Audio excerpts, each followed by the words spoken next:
You are sleeping with the enemy, not literally, but psychologically. You invite them to dinner. You text them good morning. You tell them your fears, your dreams, and your secrets. You think you are building a connection, but you are actually handing them the blueprints to your own destruction. Most people believe that danger looks like a monster. They think a dangerous person has a scowl, a weapon, or a criminal record. This is a childish fantasy. Niccolò Machiavelli, the man who saw the human soul without its makeup, knew the truth. Real danger doesn't frown. It smiles. It compliments. It offers help before you even ask for it. The most dangerous people in your life are not the ones who hate you openly. An open enemy is a blessing. You know where they stand. You can defend yourself. No, the people who will truly ruin you, who will drain your bank account, destroy your reputation, and shatter your sanity, are the ones currently sitting at your table. They are the Trojan horses of the human psyche. You are watching this because you feel it. A subtle friction in your relationships. A sense of exhaustion you can't explain. You are here because you are tired of being the prey. In this video, we are going to perform an autopsy on your social circle. We will use the ruthless, unfiltered lens of Machiavelli's philosophy to identify the 7 types of people you must excise from your life immediately. Not distance yourself from, excise, like a tumor. This is not about being toxic. That is a weak, modern word. This is about survival. Because if you do not identify them now, by the time they reveal their true face, you will already be bleeding. Let's begin the surgery. Number 1. The weaver of covert debts. There is a type of person who appears to be the most generous soul you have ever met. They give you gifts you didn't ask for. They offer favors you didn't need. They rush to your side when you have a minor inconvenience. You think, what a good friend. Machiavelli would say, you are being purchased. In The Prince, Machiavelli discusses the concept of obligation. He understood that men are driven by 2 things, fear and self-interest. But there is a third chain that binds men stronger than steel, debt. The weaver of covert debts weaponizes generosity.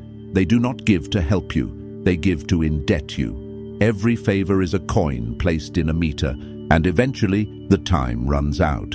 They are creating a covert contract. You didn't sign it, you didn't agree to it. But in their mind, because they listened to you complain about your boss for 3 hours, you now owe them your loyalty, your time, and your submission. Watch for the person who keeps score. Watch for the phrase, after everything I've done for you. The moment you hear those words, the mask has slipped. A true gift has no strings. A bribe has a rope attached. This person is dangerous because they make you doubt your own autonomy. When you try to set a boundary, they call you ungrateful. And because you are a decent person, you believe them. You fold. You let them cross the line again. Machiavelli warned that he who causes another to become powerful ruins himself. By accepting their unsolicited help, you are giving them power over your conscience. The fix. Stop accepting free things. If you didn't ask for it, reject it politely. Or pay it back immediately. If they buy you dinner, buy them a drink 10 minutes later. Cancel the debt before it compounds.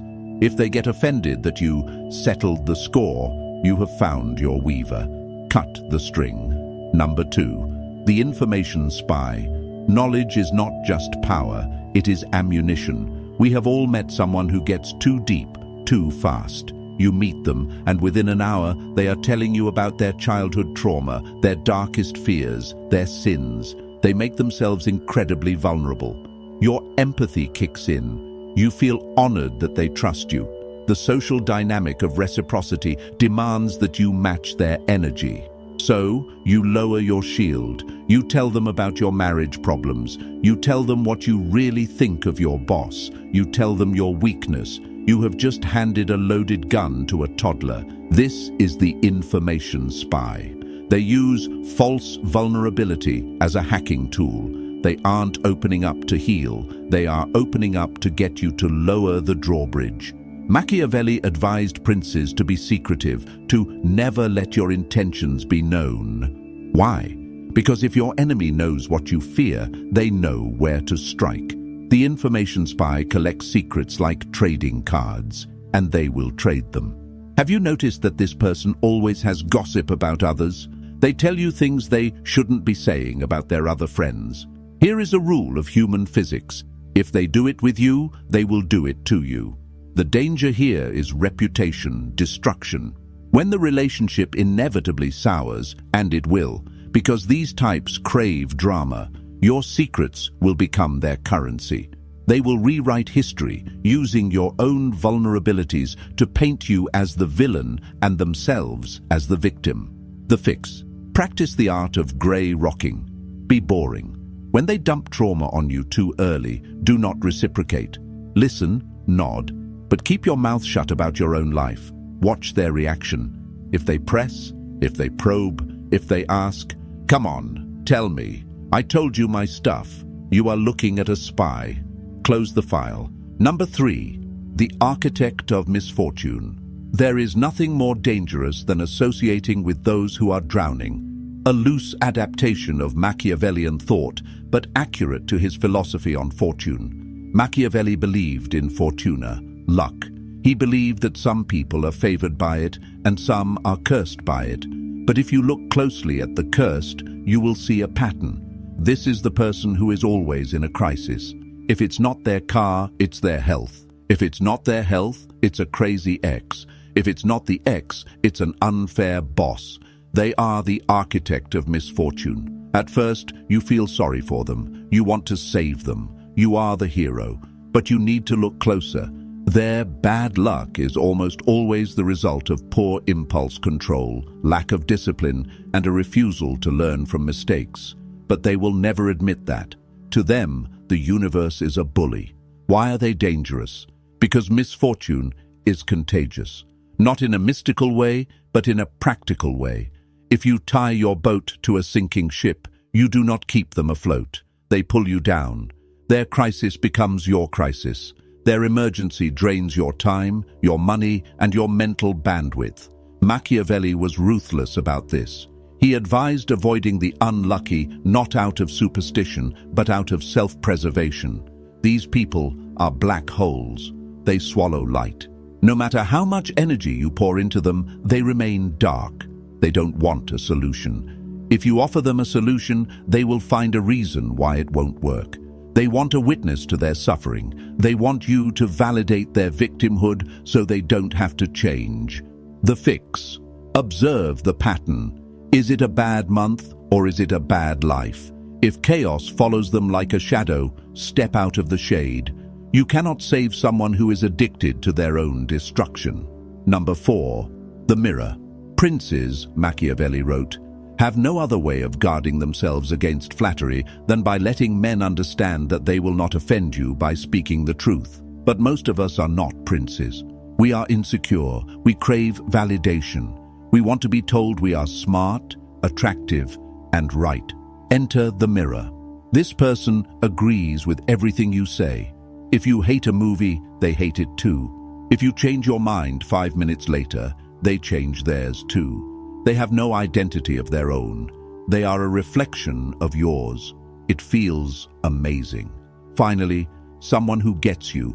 Wrong. They don't get you. They are hiding from you. The mirror is dangerous because they conceal their true intentions behind a wall of agreement. You never know where you actually stand with them. A friend who argues with you respects you. A friend who blindly agrees with you is manipulating you. Machiavelli despised flatterers. He saw them as the plague of courts. Why? Because they insulate you from reality. They feed your ego until you become blind to your own mistakes. But the danger goes deeper. The mirror is usually a chameleon. They are mirroring you today to get what they want. Tomorrow, if it serves them to align with your enemy, they will mirror your enemy. They will nod and agree while your enemy destroys your reputation, just as they nodded and agreed with you. They have no loyalty to people, only to power. If you are the one with power, they are your shadow. The moment you stumble, they are gone. The fix: test them. Intentionally state an opinion you know is slightly controversial or even wrong. See if they agree. Then later, contradict yourself. See if they shift. If they have no backbone, they have no loyalty. A person who stands for nothing will fall for anything, and they will take you with them. Number 5. The moral assassin. There is a specific kind of sadism that disguises itself as virtue. You know this person. They are brutally honest. They are just trying to help you be better. They use morality, religion, or social justice as a weapon to beat you into submission. This is the moral assassin. They don't attack you with insults, they attack you with standards, impossible standards. They highlight your flaws under the guise of improvement. I'm telling you this because I love you, but you've really gained weight. I don't think you're working hard enough on your business. Machiavelli knew that it is necessary for a prince who wishes to maintain himself to learn how not to be good. The moral assassin uses goodness as a tool for dominance. By positioning themselves as the judge of your behavior, they place themselves above you. It is a power play. They thrive on your guilt. If you are around someone who makes you feel constantly inadequate, who makes you feel like you are always apologizing, you are in the presence of a predator. They are eroding your self-esteem so that you become dependent on their approval. They want you to seek their validation like a dog begging for a treat, and they will give it sparingly, just enough to keep you on the leash. The fix: stop justifying yourself. The moment you start explaining your actions, you accept their frame that you are on trial. You are not.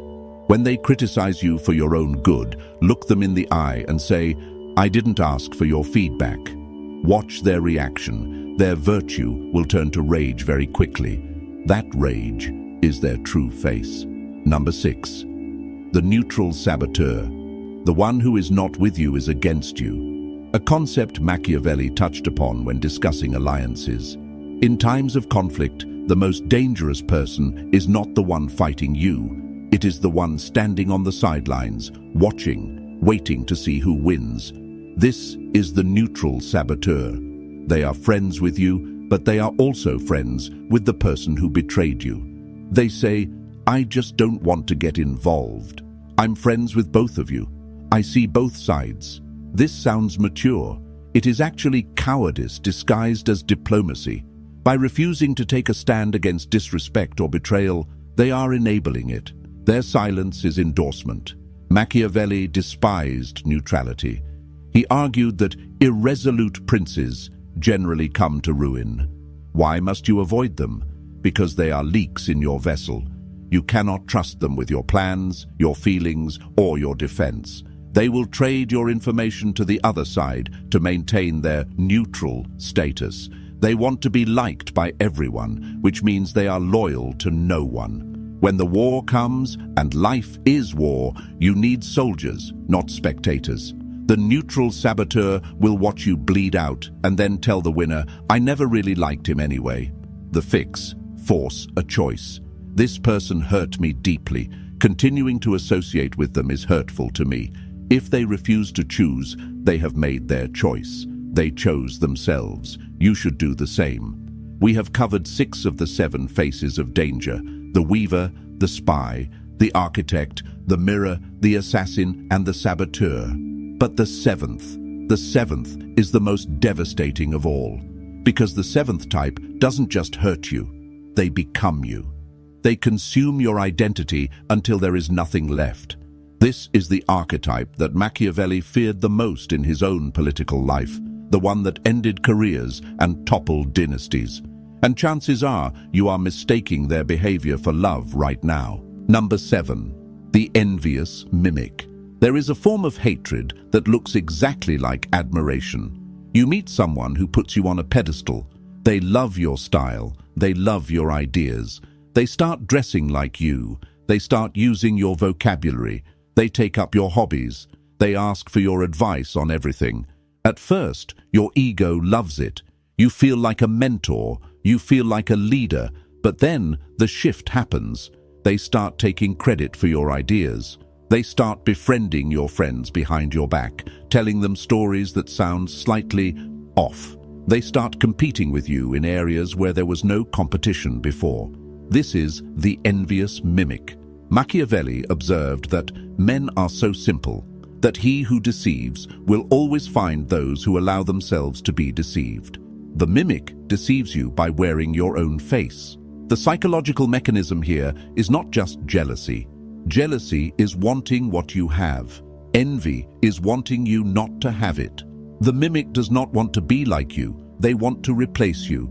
They suffer from a pathological lack of self. They are a void looking for a shape, and they have chosen your shape. But because they cannot actually be you, because they lack your lived experience, your trauma, your resilience, they resent you. They hate you for having the substance they lack. This relationship always ends in betrayal. It has to. Because as long as you exist, you are a reminder of their inauthenticity. To fully become the character they are playing, they must destroy the original. If you have a friend who copies you a little too closely, who gets a little too angry when you succeed without them, who tries to isolate you from others so they can have you all to themselves, wake up. You are nurturing your own executioner. The fix: starve the copy. Stop giving them the blueprint. Withhold your true thoughts, your next moves, your real feelings. Watch them panic. When they can no longer feed on your identity, they will lash out, and then they will leave to find a new host. Let them. Now, we must put down the scalpel and pick up the mirror. Identifying these 7 types is the easy part. The hard part, the part that will actually change your life, is answering the uncomfortable question: why are they at your table?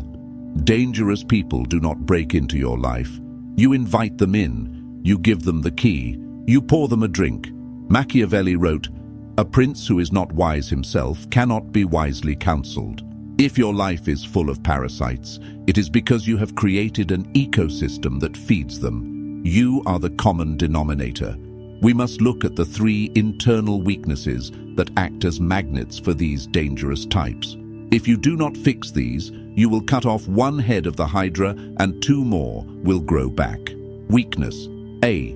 The savior complex. You attract the architect of misfortune and the covert debtor because you need to feel needed.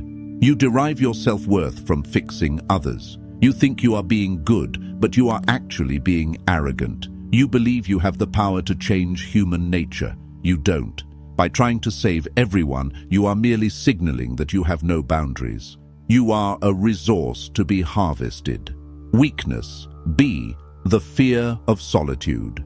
You tolerate the neutral saboteur and the spy because you are terrified of being alone.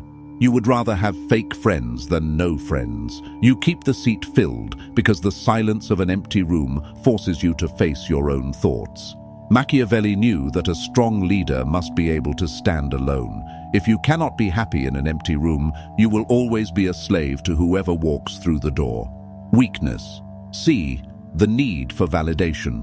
You fall for the mirror and the flatterer because you do not know your own value. You need an external source to tell you that you are good, smart, or worthy. This is a fatal flaw. As long as your self-esteem is outsourced to others, they own you. They can lift you up and they can drop you, and they will drop you the moment it serves them. So how do you remove them? Most people do this wrong. They have a big confrontation. They write a long letter. They scream. They cry. They seek closure. This is a mistake. Machiavelli taught us that it is much safer to be feared than loved. But in the modern context, we can adapt this. It is much safer to be a ghost than a warrior. Confrontation gives them data. It tells them they hurt you. It gives them a chance to gaslight you, to argue, to play the victim. It feeds the drama they crave. Do not give them that satisfaction. Use the Machiavellian fade. 1. The starvation diet. Stop feeding the dynamic. If they are a spy, stop giving info. If they are a victim, stop giving help. If they are a mirror, stop giving opinions. Become boring. Become gray. When the transaction stops, they will naturally drift away to find a new source. 2. the slow reply. You don't need to block them immediately unless they are abusive. Just slow down. Reply to texts 6 hours later, then 24 hours later, then 3 days later. Be busy.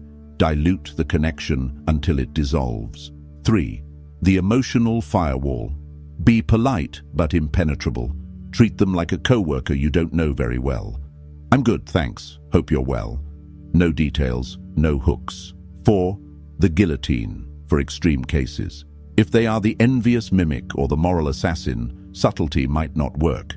You may need to cut the cord, but do it briefly. This dynamic isn't healthy for me anymore. I wish you the best, but I need space. Then, total silence. No explanations, no debates. The explanation is the trap. When you excise these people, something terrifying will happen. The void. Your phone will stop buzzing. Your weekends will be empty. The drama that occupied your brain will vanish, leaving a silence that rings in your ears. You will feel the urge to fill it. You will feel the urge to text them back. You will feel bored. Do not break. This boredom is not emptiness, it is peace. This silence is not loneliness, it is space. Space for what? Space for the people who actually deserve you. Machiavelli said that opportunities are born of the moment. You cannot meet the high-value, loyal, dangerous in a good way people if your schedule is clogged with parasites. You are clearing the weeds so the garden can grow. Imagine a life where you only speak to people who inspire you, people who challenge you to be better, not to be smaller, people who celebrate your wins without a hidden grimace of envy, people who have their own lives and respect yours. This life is possible, but it costs something. It costs you the comfort of your old, toxic tribe. You must be willing to walk through the desert alone to reach the oasis. We have talked about the 7 people you must avoid. The weaver, the spy, the architect, the mirror, the assassin, the saboteur, the mimic. But there is one more, the 8th person, the one who allowed all of this to happen, the one who ignored the red flags, the one who stayed too long, the one who was afraid to speak up. You. The ultimate Machiavellian lesson is self-mastery. You cannot control the nature of others. The scorpion will sting, the liar will lie, the thief will steal. That is their nature. But you can control the gates to your own fortress. If you find yourself surrounded by enemies, it is because you left the gate open. Close it. Raise your standards. Sharpen your discernment. Become ruthless with your time. Not because you hate people, but because you respect yourself. Your life is a finite resource. Every minute you spend with a psychological vampire is a minute you steal from your purpose, your family, and your future self. Stop negotiating with terrorists. Stop sleeping with the enemy. Wake up, look around the table, and if you don't like what you see, flip the table and walk away. If this opened your eyes, understand this is only what I can show publicly. There are videos I cannot upload for everyone. There are aspects of dark psychology that I simply cannot discuss publicly on YouTube without being censored or demonetized. The algorithm suppresses the most powerful information. Those exist behind the join button. If you're still here, you're not like the others. Subscribe if you haven't. But if you want what's hidden, click the join button and step into the architect level. You will unlock exclusive, uncensored videos that dive into the deepest parts of the human psyche. Most won't. That's the point.